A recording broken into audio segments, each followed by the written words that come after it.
Hi 11 plus students, in this video I'm just going to mention you like 7 common mistakes which 11 plus students make while preparing themselves for the 11 plus exam. Number 1 mistake is they over rely on past papers. Do not just do the past papers. Remember, this is very important. Do not over rely on them, right? So this is very important. You need to know the full content as well. Second thing, which is very important, is you need to know the full curriculum of 11 plus exam, right? If you don't know what the full curriculum of the 11 plus exam is, you can let me know. I can send you the full curriculum. So, but this is very important that you need to know the full curriculum of the 11 plus exam. Number 3, when you are doing practice papers, most of the time students are very inconsistent in doing the practice papers. So please remember, you need to be regular in practice papers, right?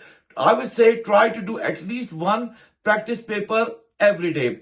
Number 4th mistake, which is very important, is and students make it quite regularly. They just focus on one particular subject and then they forget about the other subject. So remember, if you are focused just on math, you need to remember that you need to focus on non-verbal reasoning, English, math, and verbal reasoning as well. So all the subjects are very important.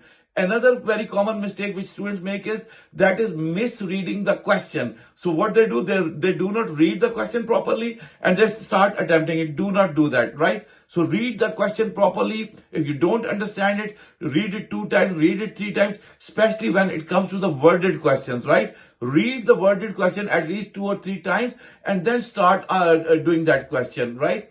Another thing which is very important, and I think lots of students struggle with that is the time management. Time management is very important. So whenever you are doing practice papers at home, I would suggest you always time yourself, right? Always time. So you need to be really good in time management as well. Hope you like this video. If you liked it, please press the like button and press the follow button as well. And I will see you in the next video. Thank you. Bye.